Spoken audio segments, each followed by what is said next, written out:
नमस्कार। Talk for change series के इस एपिसोड में हम लोग आपके साथ लुसेंट के ऑब्जेक्टिव प्रश्न की चर्चा कर रहे हैं। देखिए, इसके आपके दो फायदे होंगे। पहली बात यह है कि अगर आप किसी भी वनडे या पीसीएस के प्री एग्जाम की तैयारी कर रहे हैं तो आपको इसमें प्रीवियस ईयर में जो प्रश्न पूछे गए हैं उसके पैटर्न को समझने का मौका मिलेगा कि आखिर प्रश्न किस तरह के पूछे जा रहे हैं।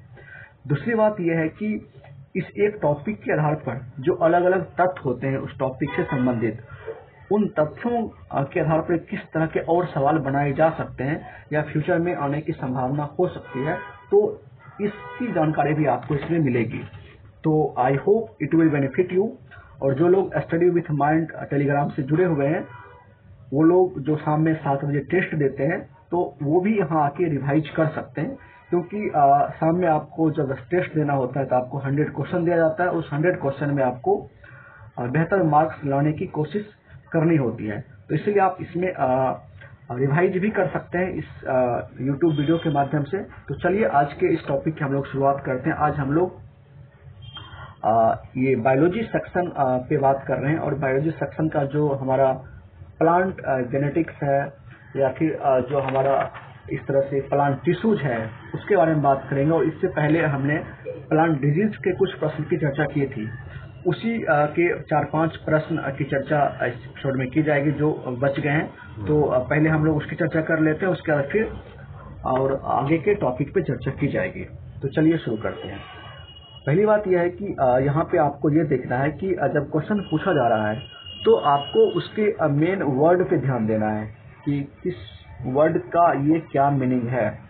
ये सारी चीज़ आपको यहाँ पे डिस्कशन में बताई जाएगी, ताकि आप उस पर जब पढ़ाई करेंगे खुद से तो इस तरह के वर्ड पे आप ध्यान देंगे। ताकि क्वेश्चन जो गलत एग्जाम में होता है वो नहीं जानने की वजह से गलत नहीं होता है, गलत होता है हम उसको ठीक से पढ़ नहीं पाते हैं। इसीलिए इन सभी चीज़ों पे आपको ध्यान देना है। आप भी अपने स्तर पे जब पढ़ाई करेंगे बुक से तो आप इस बात को ध्यान रखेगा, ताकि बुक से पढ़ने के बाद जब आप यहाँ पे रिवाइज करें तो फिर आपका एक होलिस्टिक रिवीजन हो जाए। तो चलिए शुरू करते हैं।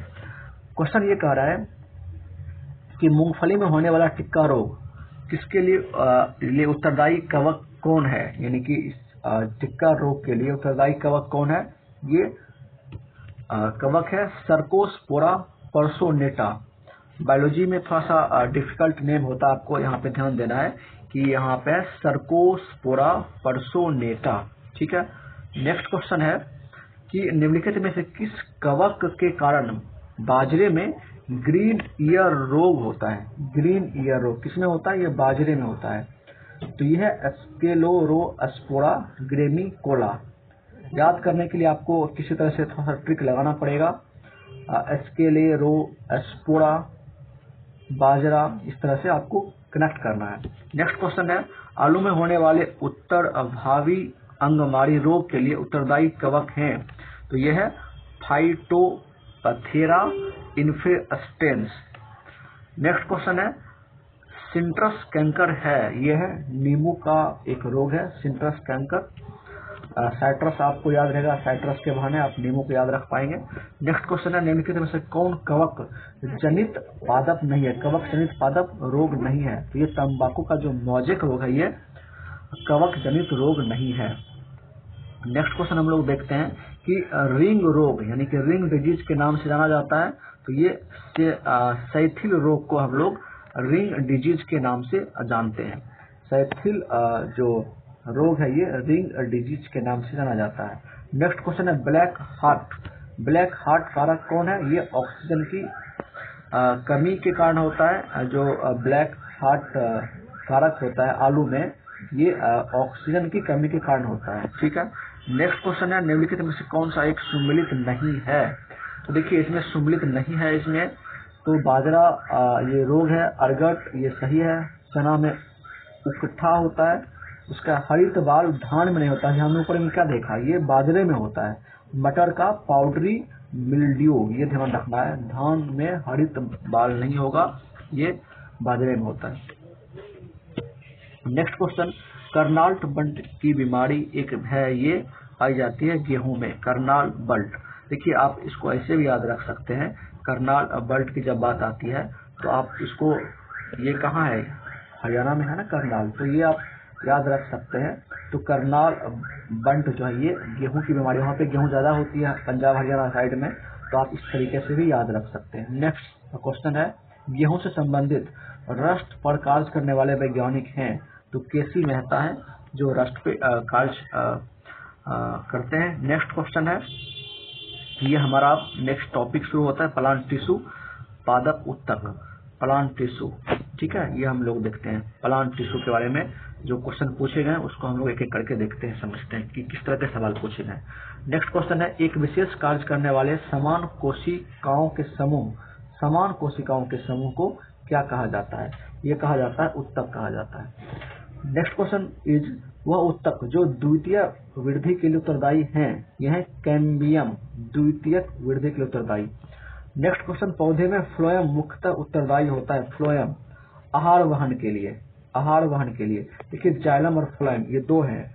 जब जड़ से पौधों को तने में की तरफ पानी ले जाना होता है तो वो जाइलम के थ्रू जाता है, बट फ्लोएम क्या करता है, ये आहार को ट्रांसपोर्ट करता है, उसका जो भोजन होता है पौधे में वो फ्लोएम के थ्रू होता है, ठीक है। नेक्स्ट क्वेश्चन है, और पौधे में जाइलम के मुख्यतः जिम्मेवार है, अभी हमने ऊपर चर्चा की, ये जल वहन के लिए जिम्मेवार है, जल वहन के लिए जाइलम। आप ऐसे भी याद रख सकते हैं, जौ से जाइलम होता है और जल वहन याद रखने के लिए आप कोई भी टोटका लगा सकते हैं, कोई भी ट्रिक लगा सकते हैं। नेक्स्ट क्वेश्चन है, एक वृक्ष की आयु का पता किसके द्वारा लगाया जा सकता है? तो वार्षिक वलय की गिनती करके एक वृक्ष की आयु का पता लगाया जा सकता है। नेक्स्ट क्वेश्चन है, वायुतक यानी कि एरेनकाइमा जिसको इंग्लिश में बोलते हैं, किन पौधों में पाया जाता है? ये हाइड्रोफाइट्स में पाया जाता है, एरेनकाइमा। नेक्स्ट क्वेश्चन है, ऑर्चिड में विलामेन उत्तक पाया जाता है, कहाँ पाया जाता है? मूलों में।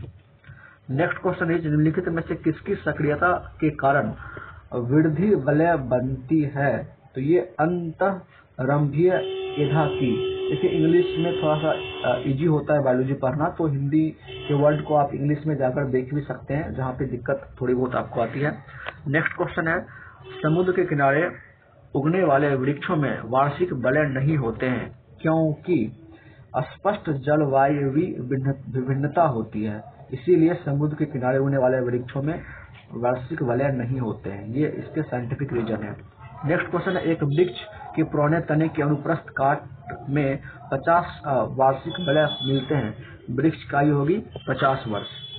नेक्स्ट क्वेश्चन इज, किसी पौधे के तने के घेरे को बढ़ाने के लिए निम्नलिखित में से कौन सा उत्तक उत्तरदायी होता है? तो ये पार्श्वीय विभाज्योतक किसी पौधे के तने के घेरे को बढ़ाने के लिए, ध्यान रखना है, तने के घेरे को बढ़ाने के लिए कौन सा उत्तक होगा उत्तरदायी? ये पार्श्वीय विभाज्योतक होगा। नेक्स्ट क्वेश्चन हमारा है,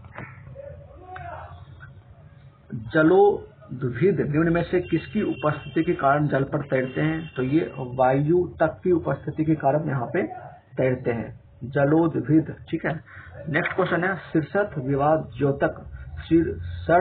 विभाज्योतक उत्तरदायी होता है लंबाई में वृद्धि के लिए। शीर्ष आपको याद रहेगा तो ऐसे भी देखिएगा, शीर्ष का अर्थ होता है टॉप, ये लंबाई की वृद्धि के लिए उत्तरदायी होता है। रंध्रों की संख्या, नेक्स्ट क्वेश्चन, रंध्रों की संख्या न्यूनीकृत होती है तथा ये धसे होते हैं, तो ये मरुद्भिदों में, ठीक है, ये मरुद्भिदों में रंध्रों की संख्या न्यूनीकृत होती है और धसे होते हैं। और नेक्स्ट क्वेश्चन इज, निम्नलिखित में से कौन सा कथन सही है? देखिए जाइलम वाहिकाओं, जाइलम मृदुतक और जाइलम तंतुओं का बना होता है, ये आपको देखना है कथन सही है। नेक्स्ट क्वेश्चन इज, विलामेन की आवश्यकता होती है, कब होती है? ये नमी के अवशोषण के लिए विलामेन की आवश्यकता होती है, ये आपको ध्यान रखना है।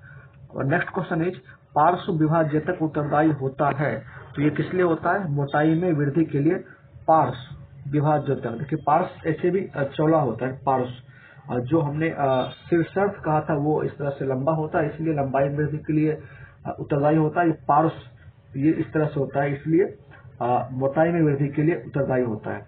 नेक्स्ट है, पादपों में मेरिस्टेमी उत्तकों के बारे में निम्नलिखित कथनों में से कौन सा कथन सही है?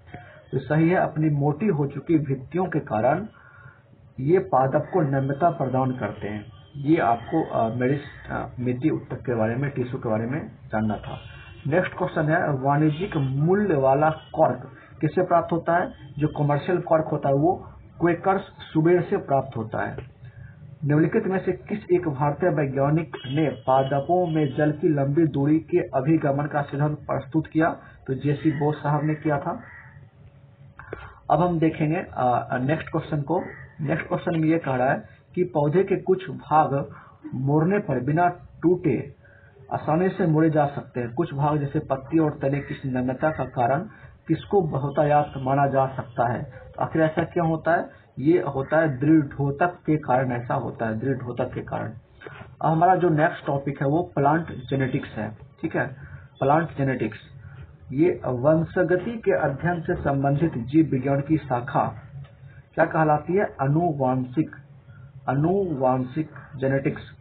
नेक्स्ट क्वेश्चन है अनुवांशिकी के जनक के वैज्ञानिक कौन है? ये है ग्रेगर मेंडल। ग्रेगर मेंडल, ये भी क्वेश्चन बार बार पूछता है। देखिए 2016 में पूछा, आरबी एनटीपीसी में भी। नेक्स्ट क्वेश्चन है जीन शब्द का सर्वप्रथम प्रयोग किसने किया? ये जोहानसन ने किया था। नेक्स्ट क्वेश्चन वंशगति की इकाई है, तो वंशगति की जो इकाई है वो जीन है। वंशगति की इकाई जीन है।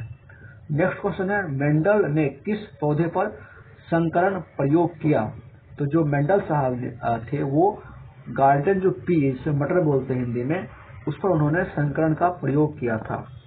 नेक्स्ट क्वेश्चन है बारबेरा मैकिलनटॉक किस पौधे पर कार्य के लिए प्रसिद्ध है? ये मक्का के पौधे पर कार्य के लिए प्रसिद्ध हैं। ग्रेगर मेंडल निम्न में से किसके प्रतिपादन हेतु प्रसिद्ध हैं?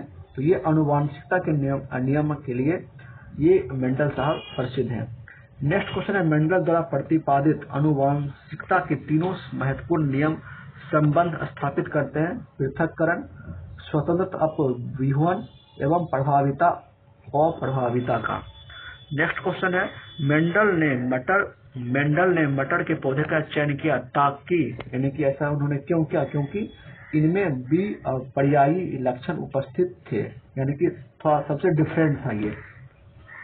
मेंडल के नियमों का अपवाद है सहलग्नता मेंडल के नियमों का अपवाद है। नेक्स्ट क्वेश्चन हमारा है कि मोनोहाइब्रिड अनुपात होता है, ये 3:1 होता है मोनोहाइब्रिड का अनुपात। नेक्स्ट क्वेश्चन हमारा है कि जीन्स बने होते हैं डीएनए के होते हैं। जो जीन्स होते हैं वो डीएनए के बने होते हैं। जीन्स आप सभी जानते हैं जीन्स के बारे में। नेक्स्ट क्वेश्चन हमारा है सन 1959 में कृत्रिम रूप से डीएनए को संश्लेषित करने हेतु नोबेल पुरस्कार मिला था। किन्हें मिला था? ये मिला था कॉर्नबर्ग को मिला था, कॉर्नबर्ग। नेक्स्ट क्वेश्चन है स्वतंत्र अपव्यूहन का अभिप्राय क्या है? यह एक माता के लक्षणों का पृथक होना।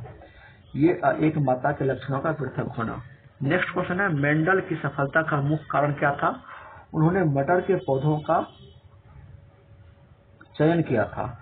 ठीक है। नेक्स्ट क्वेश्चन हमारा है कि हरगोविंद खुराना को किस आविष्कार के लिए सम्मानित किया गया? जीन संश्लेषण के लिए। भी क्वेश्चन कई दफा पूछ चुका है। हरगोविंद खुराना जीन संश्लेषण के लिए इन्हें सम्मानित किया गया था। प्रयोगशाला में सर्वप्रथम डीएनए का संश्लेषण किया गया था, ये खुराना साहब ने किया था प्रयोगशाला में डीएनए का संश्लेषण। नेक्स्ट क्वेश्चन इज किसके द्वारा अनुवांशिकता के विज्ञान को अनुवांशिकी कहा गया?